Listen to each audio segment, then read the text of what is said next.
야고보서 3장 1절부터 12절까지의 말씀입니다. 신약 성경 야고보서 3장 1절부터 12절까지의 말씀입니다. 다 찾으셨으면 한 절씩 교독하시고 마지막 절은 합독하겠습니다. 내 형제들아, 너희는 선생된 우리가 더 큰 심판을 받을 줄 알고 선생이 많이 되지 말라. 우리가 다 실수가 많으니 만일 말에 실수가 없는 자라면 곧 온전한 사람이라. 이리로 몸도 불리하시리라. 우리가 말들의 입에 죄가 물리는 것은 우리에게 순종하게 하려고 그 온몸을 제어하는 것이라. 또 베드로가 그렇게 크고 광풍에 밀려가는 것을 지극히 작은 키로서 사공의 뜻대로 운행하니 이와 같이 혀도 작은 지체로되 큰 것을 자랑하도다. 보라, 얼마나 작은 불이 얼마나 많은 나무를 태우는가. 하는 곧 불이요 우리의 세계가 형의 우리 지체 중에서 온몸을 거두고 삶의 수레바퀴를 불사르나니 그 사르는 것이 지옥불에서 나느니라. 여러 종류의 짐승과 새와 벌레와 바다의 생물은 다 사람이 길들일 수 있고 길들여 왔거니와 하느님이 길들일 사람이 없나니 쉽지 아니하니라. 또 죽이는 독이 가득한 것이라. 이것으로 우리가 주 아버지를 찬송하고 또 이것으로 하나님의 형상대로 지음을 받은 사람을 저주하나니 하늘에서 찬송과 저주가 나오는도다. 내 형제들아, 이것이 마땅하지 아니하냐. 세미한 구멍으로 어찌 단물과 쓴물을 내겠느냐. 내 형제들아, 어찌 무화과 나무가 감람 열매를 포도나무가 무화과를 맺겠느냐. 이와 같이 짠물이 단물을 내지 못하느니라. 아멘. 오늘은 품격을 높여라 세 번째 시간입니다. 말의 품격이라고 하는 제목으로 하나님의 말씀을 전하도록 하겠습니다. 하나님께서 사람에게 주신 가장 귀한 선물이 무엇일까요? 하나님께서 사람에게 주신 가장 귀한 선물, 각자마다 생각하는 것이 다를 수 있겠지만 저는 언어라고 생각합니다. 하나님께서는 사람에게만 언어를 주셨죠. 말을 할 수 있는 능력을 주셨습니다. 이것은 하나님의 인격을 반영해요. 그렇기 때문에 인격체인 인간만이 가질 수 있는 능력인 것이죠. 하나님은 말씀으로 천지를 창조하셨습니다. 그리고 하나님은 우리에게도 말씀하시는 분이시죠. 말씀으로 우리와 인격적인 관계를 이어가시고 말씀 안에서 친밀한 관계를 나누고 계십니다. 말은 어떤가요? 말은 사실 사람을 살리기도 하고 죽이기도 하죠. 말이 사람을 세우기도 하고 무너뜨리기도 합니다. 말 한마디에 낙심된 적을 경험한 적 있나요? 누군가의 말 한마디가 굉장한 낙심을 가져올 때, 반면에 누군가의 말 한마디가 나의 죽은 마음을 살려내는 것처럼 회복되는 경험들이 여러분에게 있을 것입니다. 이토록 말은 대단한 능력을 가졌다라는 거죠. 초등학교 3학년 때 저희 담임 선생님이 아직도 기억이 나요. 담임 선생님께서 교실에 붙여놓으신 것이 있었습니다. 사탕 3개라고 불렀는데요. 이것은 우리가 학교에 오면 사탕 3개를 먹고 우리가 하루 수업을 시작하자라고 알려주셨어요. 그리고 붙여있는 사탕 3개, 사탕 모양으로 만드셔서 붙여놓으셨더라고요. 그게 뭐냐면 난 할 수 있다, 잘하고 있다, 더 잘할 수 있다, 이거였어요. 그러니까 그 초등학생, 제가 초등학생 때니까 굳이 상상을 하지 마시고 조그맣고 뭐 예쁘지 않을까요? 예쁜 아이가 학교에 딱 왔을 때 가방을 메고 앉지도 않고 난 할 수 있어, 잘하고 있어, 더 잘할 수 있어 라고 소리를 내면서 외쳐야 돼요. 큰 소리로 외치고 자리에 앉아서 가방을 정리하고 수업을 준비했다는 거죠. 그때는 몰랐어요. 아주 이렇게 고상하게 생기신 선생님, 아직도 얼굴이 생각나요. 그 선생님께서 가르쳐 주신 대로 1년을 그렇게 한 거예요. 학교 올 때마다 매일매일. 참 신기한 게 지금까지도 그때가 생생하게 기억이 나요. 그 사탕 3개의 모양 붙여놓으신 그게 기억이 나고 내가 외쳤던 장면들이 생각이 나요. 말이 사람의 인생을 바꾸죠. 우리가 낙심하고 절망할 때 사단이 가장 먼저 점령하는 게 뭐냐면 말입니다. 말. 우리 자신이 낙심할 때를 한번 떠올려 보세요. 내가 정말 낙심할 때, 나 스스로를 봤을 때 굉장히 내가 나를 봐도 싫다라고 느껴질 때가 있잖아요. 그때 어떤 말을 합니까? 입으로 내뱉든 아니면 속으로 내 자신에게 얘기를 하든 굉장히 저주스러운 말을 날린다는 거예요. 내가 나에게 하는 말들이 굉장히 부정적이고 저주에 속한 말들을 날려요. 뿐만 아니라 타인에게도 마찬가지죠. 내 마음이 낙심돼서 내가 나 스스로 나에게 부정적인 말을 막 쏘아붙일 때에 참 특이한 것은 내게 가장 가까운 사람, 그리고 혹 그때 나를 찌르는 누군가에게 내 마음 깊은 곳에서부터 누군가를 향한 부정적이고 저주스러운 말이 너무 쉽게 표출되는 것을 경험하게 됩니다. 사단이 장악하고 있는 게 언어라는 거죠. 말이라고 한다는 거죠. 근데 뿐만 아니라 참 신기한 것은 그 저주를 푸는 열쇠, 내가 나를 저주하고 타인을 저주했던 그 저주를 푸는 열쇠 또한 말이라는 거예요. 언어. 그러므로 하나님이 사람에게 주신 말의 권세는 대단한 것이죠. 엄청난 권세가 있습니다. 그러므로 이 말의 권세를 하나님이 기뻐하시는 방법으로 우리는 사용할 수 있어야 해요. 그렇게 하기 위해서 우리가 어떻게 해야 될까요? 가장 먼저는 말을 다스려야 합니다. 오늘 우리가 읽은 야고보서 3장 1절 2절 말씀을 보시면 내 형제들아 너희는 선생된 우리가 더 큰 심판을 받을 줄 알고 선생이 많이 되지 말라. 우리가 나 실수가 많으니 만일 말에 실수가 없는 자라면 곧 온전한 사람이라 능히 온몸도 굴레 씌우리라 라고 얘기합니다. 여기서 야고보는 예수를 믿는 공동체를 향해서 선생된 우리가 라고 표현해요. 야고보를 포함한 영적 리더십을 가르치는 말이죠. 선생이 많이 되지 말라 라고 합니다. 그런데 이것을 그냥 읽는 사람은 선생이 되지 말라 라고 야고보가 교훈하고 있으니 그래 나는 영적 리더감은 아니야, 나는 영적 리더가 될 생각은 없습니다, 더더욱 없습니다 라고 생각할 수 있는데 그렇게 적용하면 안 되는 구절입니다. 우리는 다 영적인 리더죠. 여러분 인정하십니까? 인정하지 않나요? 우리는 다 영적인 리더예요. 베드로전서 2장 9절 말씀에 보면 예수를 믿는 우리에게 무엇이라고 정체성을 말해주냐면 너희는 왕같은 제사장이라고 해요. 제사장은 영적인 리더이죠. 우리를 예수를 믿는다는 이유만으로 너희는 왕같은 제사장이다 라고 칭해주셨다라는 것입니다. 그러므로 우리의 믿음이 자라면서 자연스럽게 되어지는 게 뭐냐면 리더라는 거예요. 리더는 특출한 사람만이 아니라 예수를 믿는 모든 사람이 자연스럽게 리더가 되어야만 합니다. 그런데 지금 야고보가 선생이 되지 말라라고 하는 의미가 뭐냐면 우리가 영적인 특권, 이런 나는 왕같은 제사장이야, 그래 주님의 귀한 나는 리더야, 이런 것만을 취하지 말고 나의 혀를 제어할 수 있어야 한다는 것을 강조하는 거예요. 선생된 자세로서 영적인 특권만 누리지 말고 혀를 제어할 수 있어야 한다. 그러므로 우리의 신앙이 자라고 리더가 될수록 말을 잘 다스려야 한다라는 것을 강조하고 있는 구절입니다. 그러므로 바른 믿음이 뭘까요? 바른 믿음. 바른 믿음이라는 것은 우리의 말의 태도를 바꾼다라는 거예요.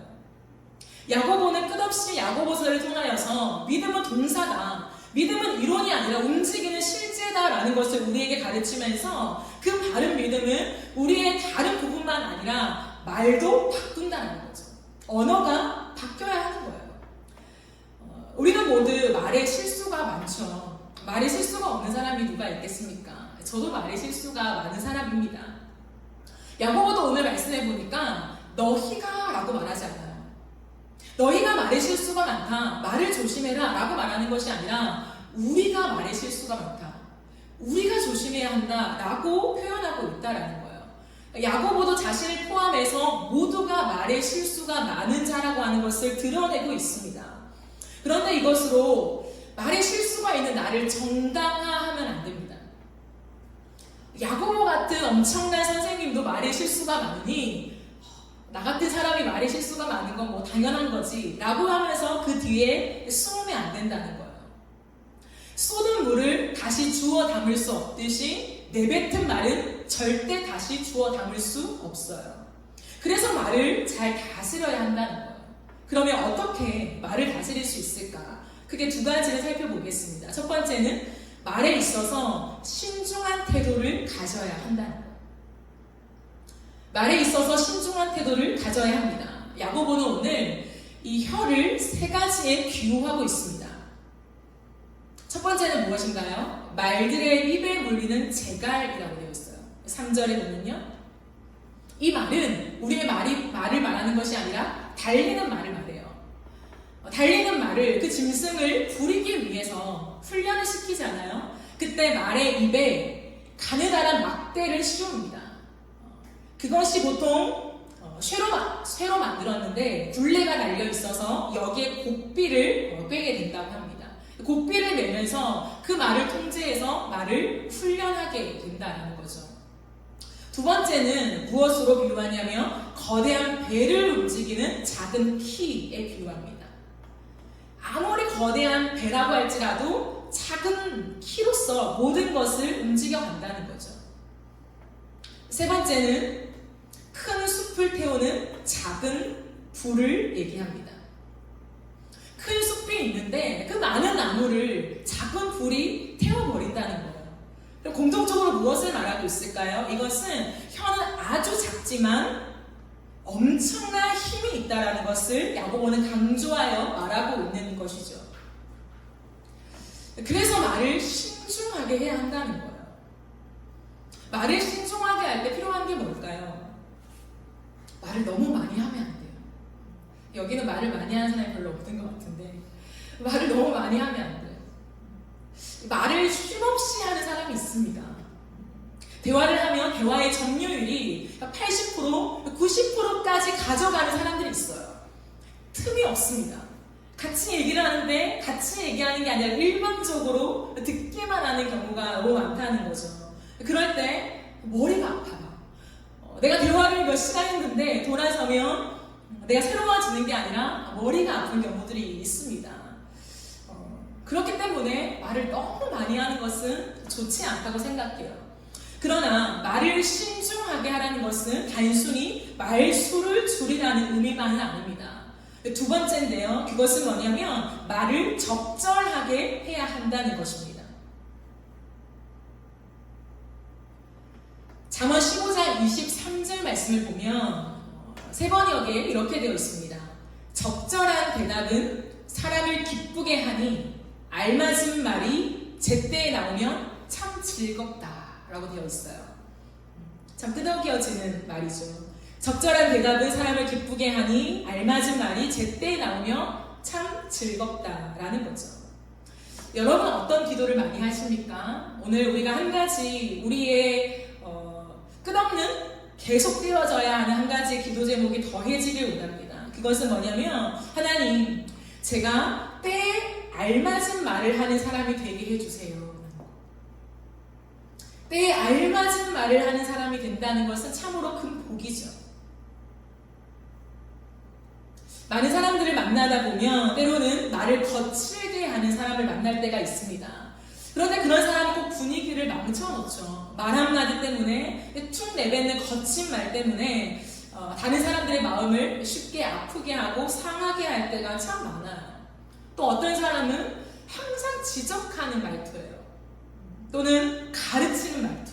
그게 말투에 배어 있다는 거죠.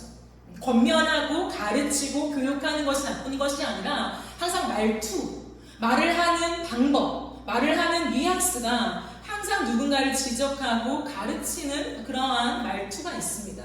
적절한 말이 아닐 경우가 정말 많죠. 그런 사람은 가까이 하고 싶지가 않아요. 때론 가족도 예외가 아닙니다. 가족이라고 다 좋은 말만 하나요? 그렇지 않죠. 가족은 가장 가까이 있고 많은 시간들을 보내고 그만큼 친밀한 만큼 그 말에는 엄청난 권세가 실려질 수밖에 없다는 거죠. 영향력이 있어요.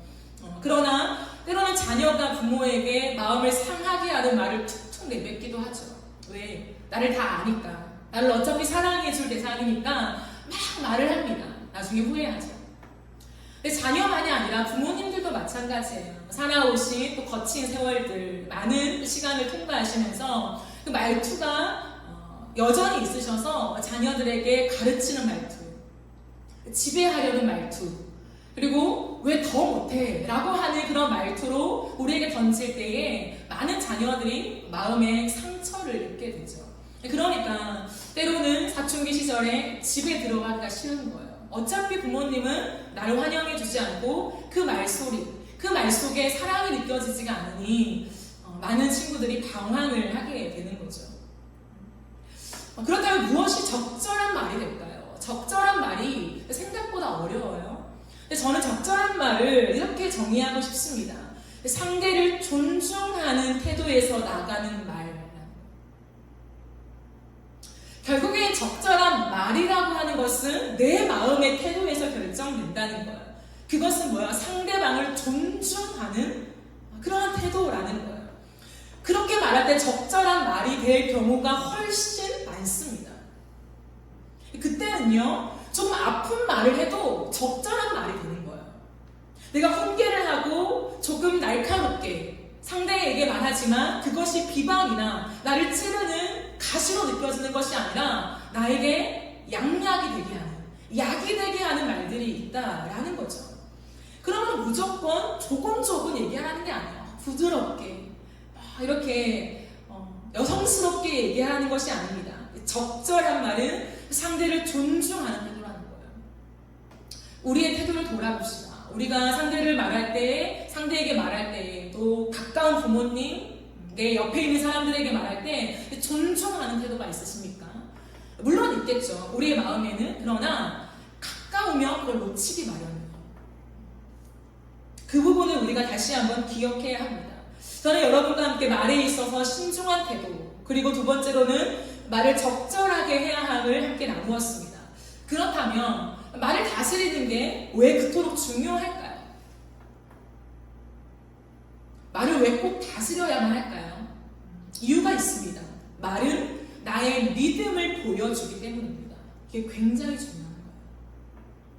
말은 나의 믿음을 보여줍니다. 믿음을 담아내는 그릇이라는 거예요. 오늘 읽은 말씀 9절부터 11절까지 한 번 더 보시겠습니다. 이것으로 우리가 주 아버지를 찬송하고 또 이것으로 하나님의 형상대로 지음을 받은 사람을 저주하나니 한 입에서 찬송과 저주가 나오는도다. 내 형제들아, 이것이 마땅하지 아니하리라. 세미한 구멍으로 어찌 단물과 쓴물을 내겠느냐 라고 얘기해요. 야고보는 내 형제들아, 예수님을 구주로 믿는 형제들에게 권면하고 있죠. 그 권면이 무엇입니까? 이것이 마땅하지 않다는 거예요. 마땅하지 않다는 것을 조금 더 적극적으로 말하면 이것은 있을 수 없는 일이다라는 거예요. 여러분 놀랍지 않습니까? 예수 그리스도를 믿는 자들에게 형제라고 부르잖아요. 그러니까 예수를 믿는 우리가 우리의 믿음을 반영하는 것은 말에 있다는 거예요. 말. 그러므로 우리의 말에서 때로는 하나님을 찬양하고 때로는 다른 사람들을 비방하는 것이 공존한다는 것은 있을 수 없는 일이다 라고 얘기해요. 더 강력하게 말하면 그것이 너무나도 자연스럽게 형성되는 사람은 어쩌면 믿음이 없는 줄도 몰라 라고까지 얘기하는 거라는 거죠. 놀랍지 않아요? 우리는 말에 있어서 말을 조심해야지, 말을 예쁘게 하는 게 더 좋아 라고 하는 걸 이해하고 있지만 내 말이 곧 내 믿음을 보여주고 반영한다는 것까지는 생각을 못할 때가 많다는 거예요.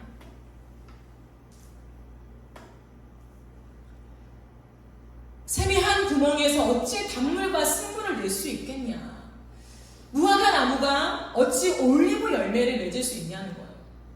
포도나무가 어찌 무화과 열매를 맺을 수 있냐는 거예요. 말이 안 되잖아요. 이것과 비교하고 있다는 거예요. 아예 말 자체가 안 된다는 거예요. 성립이 안 된다는 거죠.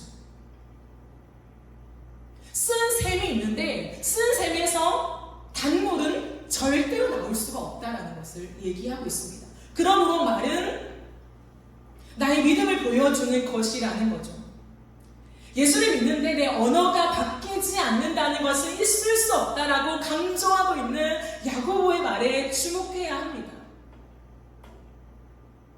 예수를 믿는데 내가 내 언어, 내 말의 습관, 말투를 돌아보고 바꾸려는 노력이 없다면 말이 안 된다는 거죠. 우리는 하나님과 우리의 관계를 정의할 때 하나님을 향한 사랑, 또 하나님을 향한 그 고백이 얼만큼 교리적으로 알맞은가, 그것을 확인할 때가 많아요. 굉장히 건강하고 바른 모습이죠. 그러나 그 중요성만큼 우리는 우리의 말을 돌아보면서 내 믿음을 점검하는 것이 필요하다는 거예요. 하나님과의 관계에서 우리는 더 깊어져야 하죠. 근데 더 깊어지면 깊어질수록 우리가 돌아봐야 되는 게 뭐냐면 내 말의 습관이라고 하는 것을 성경이 얘기하고 있다라는 거죠. 내가 어떤 말을 잘 사용하고 있는지를 돌아봐야 돼요. 무의식적으로 항상 내 말투에 섞여 있는 것들이 있잖아요. 포함되어 있는 어투가 있습니다. 근데 그것을 자신은 잘 몰라요. 왜요? 습관이기 때문에.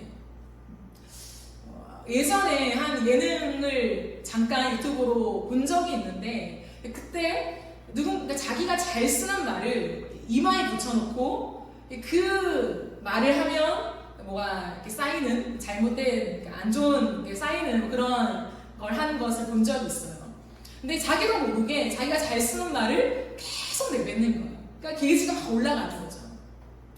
그 모습을 잠깐 보면서 아 나도 저렇겠다라는 생각을 많이 했어요. 내가 하는 말을 무심코 막 내뱉지만 그 내가 하는 말이 잘 모르는 거예요. 내 어투인지 잘 모르는 거죠. 왜? 나는 나를 잘 모르니까. 그러나 우리가 신앙이 성숙된다는 것은 내 언어와 말투를 끝없이 돌아보아야 한다는 것을 우리는 기억해야 합니다. 왜냐하면 말이 곧 나다라는 것을 기억해야 돼요. 말은 곧 나다. 말은 곧 인격이다. 나의 인격이다라는 것을 기억해야 합니다. 그러므로 핀잔이 아닌 격려의 말투로 우리는 바꾸어져야 해요. 저부터요. 그리고 우리 약속을 잘 지켜야 합니다. 약속을 너무 쉽게 하면 안 되죠. 내가 말로 약속했다면 최선을 다해서 지켜가고 혹여나 지키지 못할 경우에는 미리 양해를 구하고 배려를 구하는 것이 우리의 적절한 태도라고 생각해요. 그런데 성경은 우리에게 또 한 가지를 교훈하고 있습니다. 예수 그리스도를 믿음으로 새롭게 된 우리에게는 이제 저주의 말이 절대로 있어서는 안 된다라고 얘기합니다. 저는 그러므로 그리스도인이 되었다 욕을 하면 안 된다고 생각해요. 흔히 우리가 쓰는 욕이 있잖아요. 정말 심각한 욕이 아니더라도 사실 일상에서 우스갯소리로 많이 쓰는 욕들이 있습니다. 제가 차마 그 욕을 여기서 하진 못하겠지만 그런 욕들이 있어요. 근데 때로는 제가 설교를 들으면서 많은 생각을 하게 된 부분들이 있습니다. 그게 어떤 부분이었냐면 어떤 유명 부흥 목사님께서 정말 말씀도 잘 하시고 성도들의 마음을 이끄시면서 설교를 하실 때에 욕을 섞어서 하세요. 그런 많은 사람들이 하는 그런 욕들을 막 섞어서 하시는데 많은 성도님들이 정말 깔깔거리면서 좋아하시는 거예요. 왜 목사님도 욕을 했다고. 이제 그런 경우 알잖아요. 근데 저는 생각이 많았어요. 되게 괜찮을까라는 생각이 들었어요. 근데 다시 한번 제가 말씀을 읽고 저의 모습을 돌아보고 또한 말의 영향력을 돌아봤을 때 그리스도인에게 욕은 적절하지 않는 것 같다. 조금 더 강하게 말하면 욕은 없어야 한다라는 생각을 많이 하게 되었습니다. 물론 그런 분을 제가 비판하고자 하는 얘기가 아니라 우리의 입에서 때로는 욕이 나가고 그러한 조금은 거친 언어를 구사할 때에 웃을 수 있는 분위기를 만들 수 있어요. 형성할 수 있어요. 제가 만약에 장난스럽게 여러분들이 사용하는 요즘 사람들이 사용하는 욕까지라고 말할 수 없지만 비슷한 그런 말들을 만약에 한다면 웃음거리가 될 수 있겠죠. 전도사님도 저런 말이 쓸 줄 알아? 이렇게 할 수 있겠죠. 그러나 누군가를 웃기기 위해서 사용한다면 차라리 웃기지 않는 게 나을지도 모릅니다. 그리스도인이 되었다라고 하는 것은 내 내면만을 바꾸는 것이 아니라 내 입에서 나가는 모든 말 속에 욕이 없어야 되고 비방이 없어야 되고 뒷담화가 없어야 된다고 저는 확신합니다. 특별히 교회 안에서 여러 가지 많은 생활들을 함께 하잖아요. 그렇기 때문에 같이 공유하는 사람들이 성도들이에요. 같이 그룹을 지어서 모이는 그런 만남들, 그 속에서 나의 얘기들, 교회 얘기들을 하다 보면 뒷담화를 하려고 하는 건 아니지만 결국에는 그 모양이 되는 경우가 참 많아요. 그러면 그 속에 있었던 얘기가 어떻게든 말에는 발이 있다고 하잖아요. 그만큼 말이 전달되고 또 누군가의 귀에 들어가 상처를 받게 하는 일들이 참 안타까운 일이지만 교회 안에는 많은 것 같습니다. 그러므로 우리가 기억해야 하는 것은 다른 사람에 대해서 잘 알지 못하면서 부정적으로 말하는 것은 절대 하면 안 될 것 같아요. 다른 사람을 깎아내리면서 상대적으로 나를 높이려는 말들, 그런 거 아십니까? 그런 말들은 이제 하지 않아야 돼요. 또한 남 탓을 하는 게 습관이 된 사람들, 내가 잘못했지만 누군가한테 내 잘못이 드러나면 내가 망신이니까 사실 내가 왜 이렇게 했냐면 여차여차 저 사람 때문이었어요. 누군가로 탓을 씌우면서 내 모습을, 내 말을, 내 행동을 정당화하려고 하는 이 무수히 많은 우리의 언어들을 돌아보아야 합니다. 그리고 다른 사람들의 허물을 들추는 말들, 그런 말들을 우리가 당연하게 생각하면 안 된다는 거예요. 굉장히 사소해 보이고 별 크게 대수롭지 않은 것 같은데 라고 여겨질 수도 있을 것 같습니다. 하지만 우리가 예수 그리스도를 믿고 성숙의 과정을 지금 경험해 간다면 반드시 우리의 언어를 돌아봐야 한다는 거예요. 왜냐하면 성경은 그것을 이렇게 말하고 있어요. 9절 말씀을 보면 하나님의 형상대로 지음받은 사람, 하나님의 형상대로 지음받은 사람들을 저주하는 것이다 라고 얘기를 합니다. 내가 저주하고 싶고 비방하고 싶고 잘못된 행동을 지적하고 싶은 그 사람은 누구냐면 그냥 내가 미운 사람, 그 정도가 아니라 하나님의 형상대로 지음받은 사람이라는 거예요. 그러므로 말을 조심하라. 하나님은 우리의 말을 다 듣고 계신다고 성경에서 우리에게 말씀해 주고 계십니다. 그러므로 믿음의 사람은 믿음의 말을 해야 해요. 이전의 과거가 어떻든 그 과거를 청산하고 정리하고 내 입술에 이제는 믿음의 말을, 믿음의 언어를 담아야 한다는 거예요. 감사의 말들, 하나님을 찬양하는 말들을 우리는 지속해 가야 합니다. 민수기 14장의 말씀을 보면요, 광야를 지나는 동안에 이스라엘 백성들이 하나님을 향해서 굉장한 원망의 말들을 쏟아내잖아요. 그때 하나님께서 이런 말씀을 하세요. 이스라엘 백성들을 워낙 하나님을 향해서 원망하는 말을 막 쏟아내니까 주님이 내가 너희들의 원망하는 말을 들었다라고 얘기를 해요. 그리고는 여호와가 내 삶을 두고 맹세한다라고 얘기해요. 이건 굉장히 하나님이 강조하시는 표현입니다. 내가 내 삶을 두고 맹세하노니 뭐라고 하시냐면 너희 말이 내 귀에 들린 대로 내가 너희에게 행하리라. 이것이 우리 주님입니다. 하나님은 오늘도 하나님의 사람들한테 굉장히 관심이 많아요. 오늘 내가 사소하게 얘기하는 것들을 주님은 들으신다는 거예요. 내가 아픈 마음, 상한 마음으로 주님 앞에 신음하는 것만 주님이 들으시는 것이 아니라 나의 일상의 모든 대화를 주님이 감찰하시고 알고 계시고 듣고 계신다는 거예요. 근데 끝없이 원망의 말을 할 때 주님이 나의 삶을 두고 맹세할 건데 너희 말이 내 귀에 들린 대로 내가 너희에게 행해주마. 그래서 이스라엘 백성들이 갈렙과 여호수아 빼고 모든 사람들이 광야에서 다 죽잖아요. 엄청난 말에 권세가 있음을 우리에게 보여주는 것이 아닐 수 없습니다. 저는 이런 성경들을 확인하면서 참 때로는 거칠고 무방비로 내뱉었던 저의 말들을 많이 돌아보게 되었어요. 저는 고상에서 말을 예쁘게 잘해서 이런 설교를 할 수 있는 것이 아니라 내가 거친 말들 또는 누군가를 아프게 했던 말들을 해온 사람이었기 때문에 말씀을 비춰보니 내가 정말 잘못했구나, 내 믿음이 너무 미성숙했구나 라고 하는 것들을 확인하면서 내 언어를 바꾸고 내 생각을 바꾸려고 많이 노력하고 있어요. 여전히 말의 실수가 많지만요. 그때 제 마음속에 새긴 한 구절의 말씀이 있었습니다. 시편 141편 3절 말씀입니다. 여호와여 내 입에 파수꾼을 세우시고 내 입술에 문을 지키소서. 이 말씀이었습니다. 하나님, 나는 말이 실수가 많고 부족합니다. 내가 내뱉은 말이 누군가한테 가시가 되리라고는 생각조차 하지 못하는 어리숙한 사람이에요. 그러니 주님, 내 입에 파수꾼을 세워주세요. 내 입술에 문을 지켜주세요. 라고 하는 이 시편 기자의 말씀을 나의 기도 삼아 하나님 앞에 참 많이 기도했습니다. 사랑하는 여러분, 우리의 모델이 되시는 예수님은 어떠셨을까요? 예수님은 어떤 말씀을 하셨을까요? 예수님은 항상 살리는 말을 하셨더라고요. 제가 지난주에 여러분과 함께 태도의 품격을 얘기하면서 결국에는 살리는 것이 중심이라고 했잖아요. 가장 중요한 핵심이라고 말씀을 드렸습니다. 예수님은 항상 살리는 말을 하셨어요. 그리고 약속하신 것을 반드시 지키셨습니다.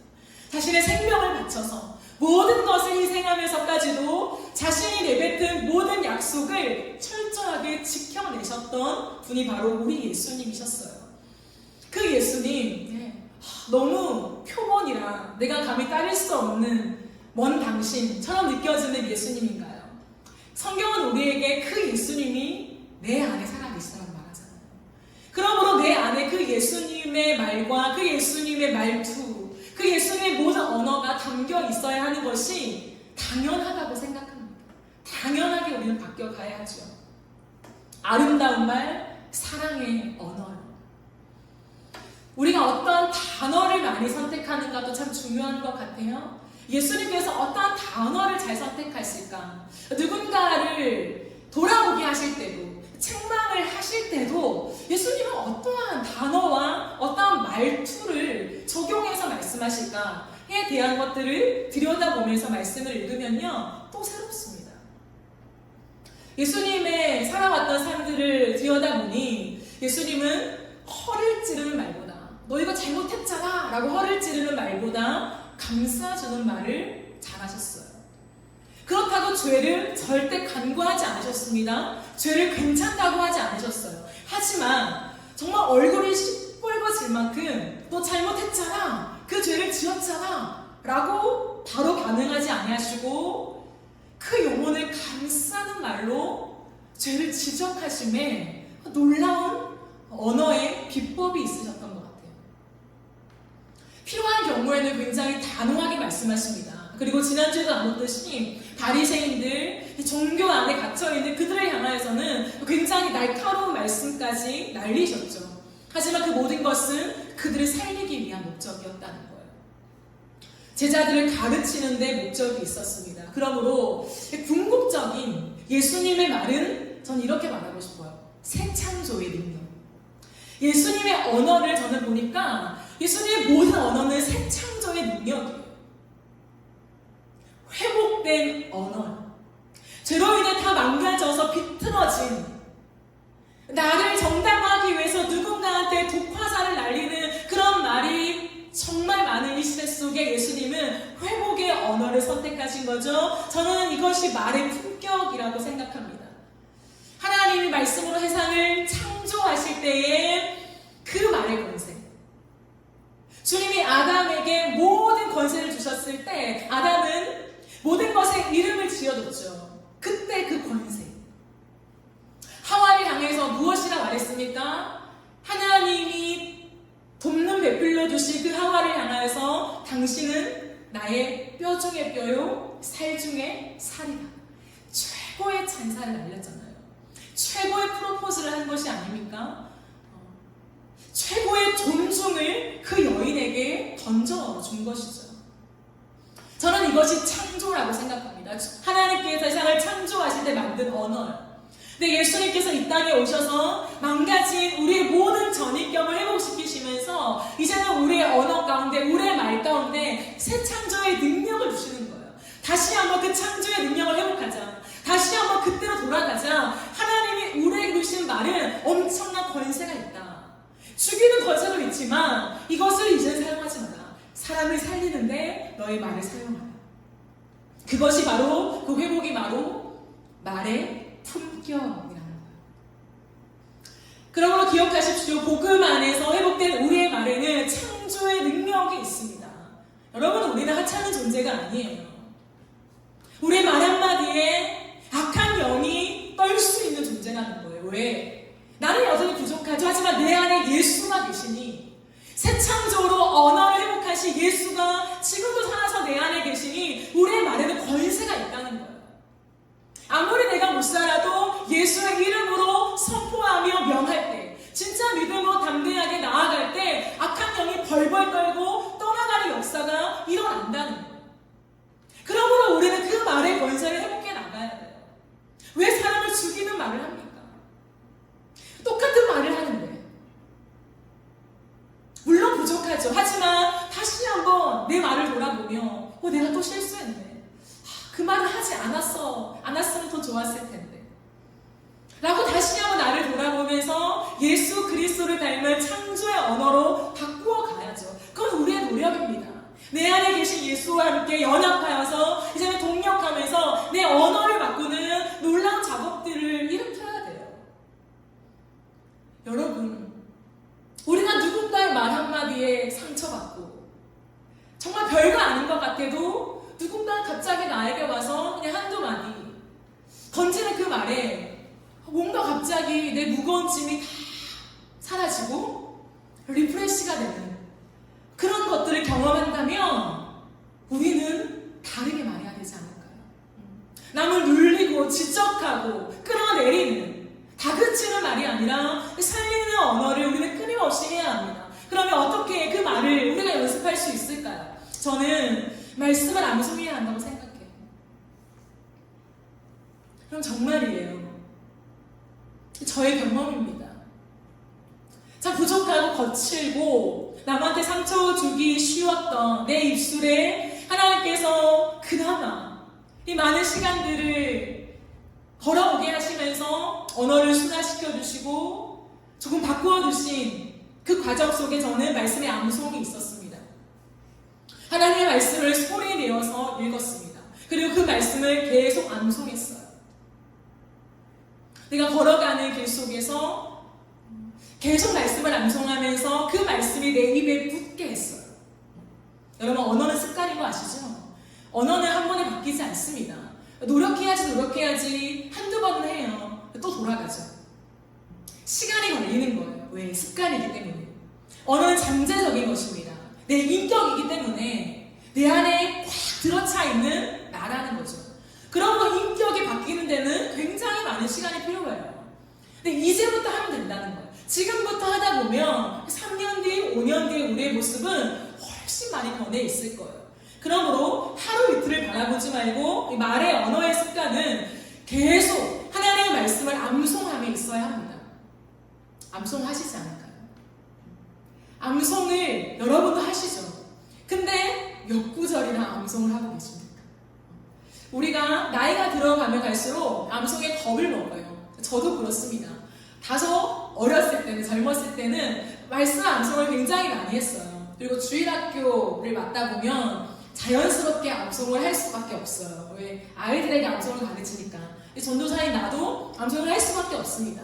근데 작년이 되면서 암송할 수 있는 많은 환경들이 열려지지 않은 것 같아요. 그냥 말씀 읽으면 되지 이렇게 생각하는 거죠. 하지만 저는 그렇게 생각해요.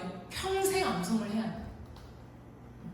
평생 암송을 해야 합니다. 왜? 여러분 생각해 보세요. 나이 드신 분들도요. 저희 엄마의 예를 들면 저희 어머니가 지금 하는 일이 뭐냐면 계속 뭘 외우세요.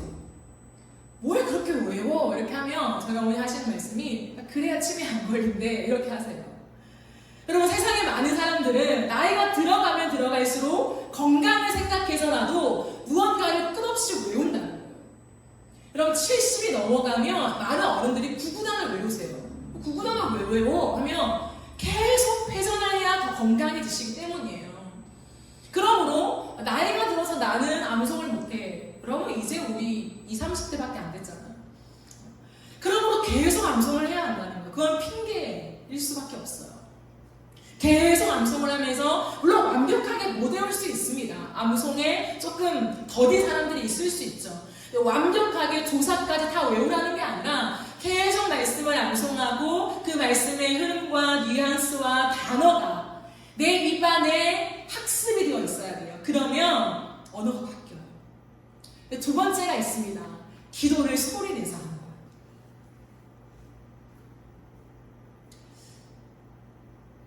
말은 능력이고 그 말을 바꾸신 존재가 누구라고요? 예수 그리스도예요. 내가 아니라 세상의 어떠함이 아니라 예수 그리스도입니다. 그러므로 말씀 암송을 해야 되고 두 번째는 그러므로 기도를 소리내서 해야 한다는 거예요. 왜? 기도는 누가 하는 것입니까? 내가 하는 거죠. 하지만 기도는 내 안에 계신 성령께서 이끄시는 작업이에요. 그러므로 기도를 소리내서 할 때 내 생각을 거쳐서 때로는 기도할 때도 있죠. 하지만 기도의 깊숙한 곳으로 들어가면 성령께서 나를 붙잡으셔서 기도를 하게 하십니다. 그러면 그때는 기도가 달라져요. 내 힘으로 기도를 시작할 때는 내 말들을 하나님 앞에 올려드릴 수 있어요. 하나님 마음이 힘드네요. 하나님 이런 것들 어떻게 해야 될지 걱정이 돼요. 그게 틀렸다는 건 아닙니다. 근데 그러한 우리의 말에 머무를 수 있습니다.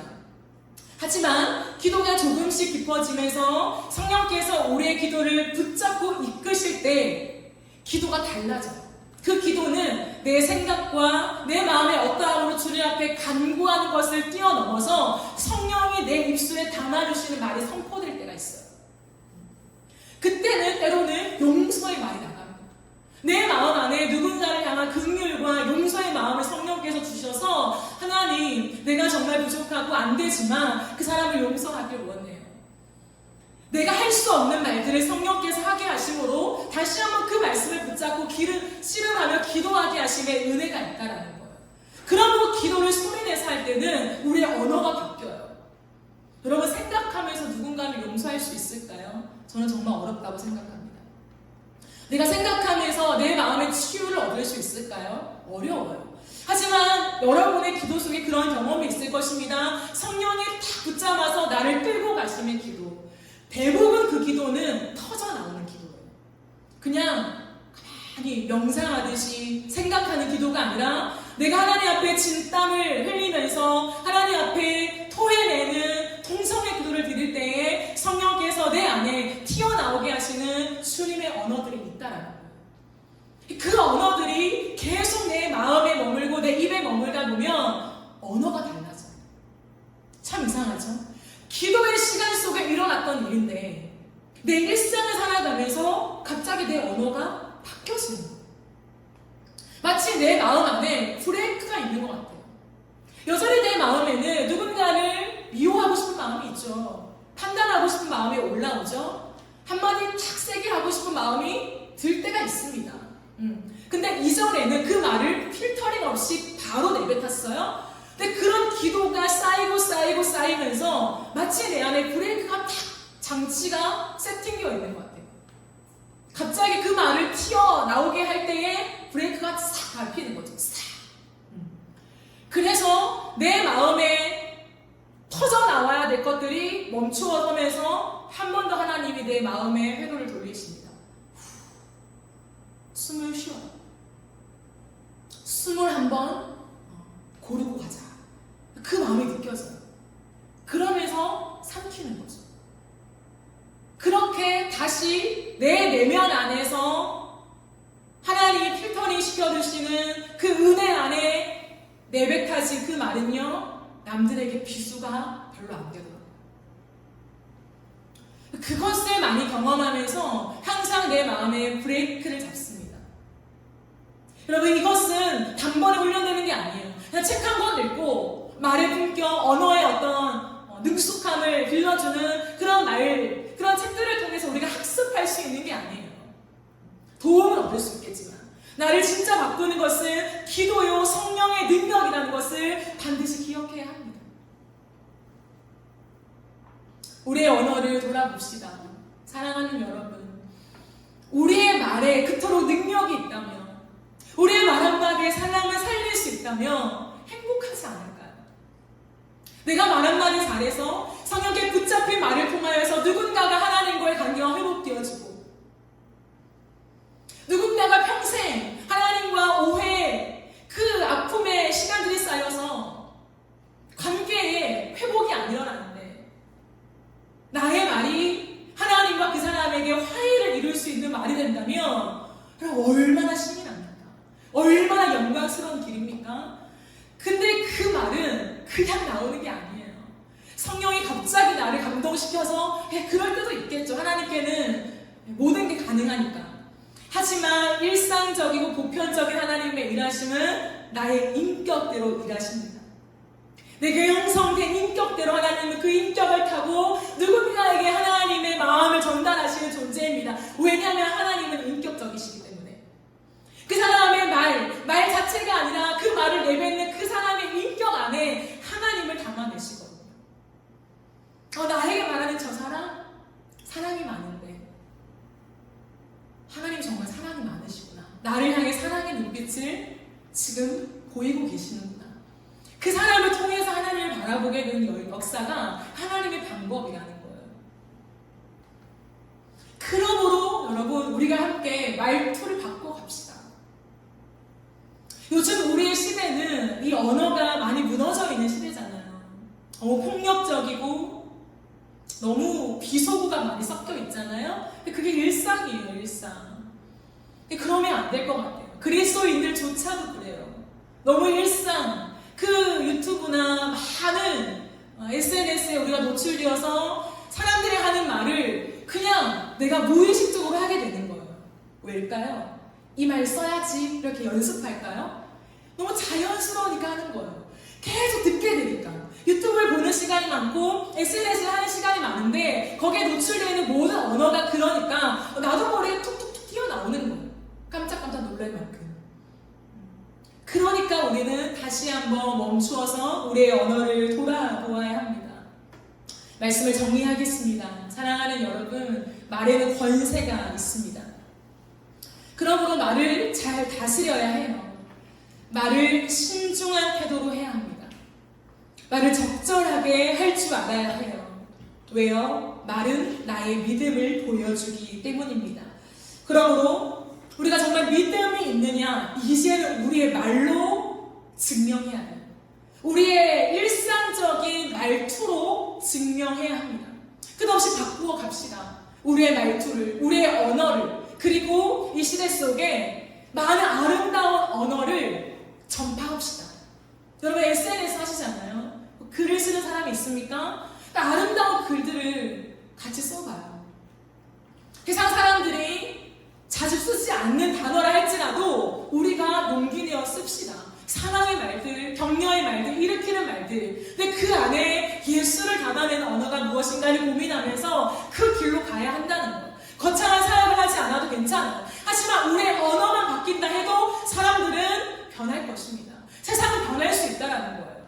그러므로 이제는 우리가 예수 그리스도를 믿는다면 우리 입에 욕과 비속어, 비방의 말들, 그것들은 끊읍시다.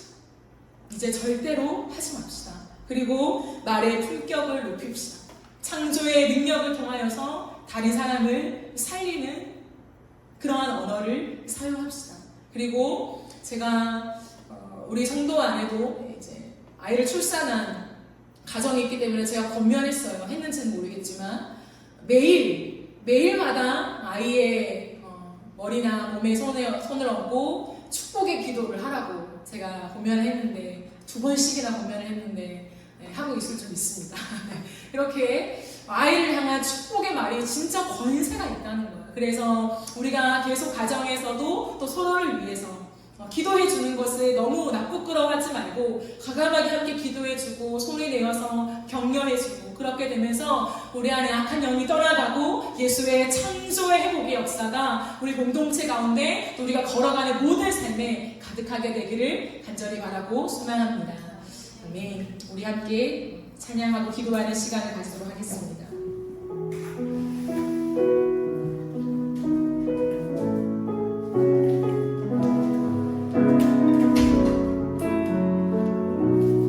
주 부르심 따라 예수 이름 부르며 부르심 따라 예수 이름 부르며 나의 인생을 드렸네. 사람들이 이해 못하고 결과 어떠하든지 주만 따라가길 원했네. 이제와 돌이켜보니 그저 부끄러울 뿐 모두 다 주의 은혜라. 벼랑 끝에 선 나를 주의 손이 이끌어 여기까지 인도하셨네. 하나님 사랑 내 떠나지 않고 끝까지 사랑하셨기에 오직 예수와 십자가만 바라보면서 나의 생명도 힘없이 드리길 원하네. 내 노래가 상한 영혼을 일으켜 다시 살게 하는 노래가 되길. 주 되올 때 착한 일꾼이라 칭찬받기나 원하네. 주 부르심 따라 예수 이름 부르며 나의 인생을 드렸네. 사람들이 이해 못하고 결과 어떠하든지 주만 따라가길 원했네. 이제와 돌이켜보니 그저 부끄러울 뿐 모두 다 주의 은혜라. 벼랑 끝에 선 나를 주의 손이 이끌어 여기까지 인도하신 하나님 사랑 날 떠나지 않고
기도합시다. 사랑하는 여러분, 우리의 믿음은 우리의 말로 드러납니다. 우리의 믿음은 우리의 말로 증명되는 것입니다.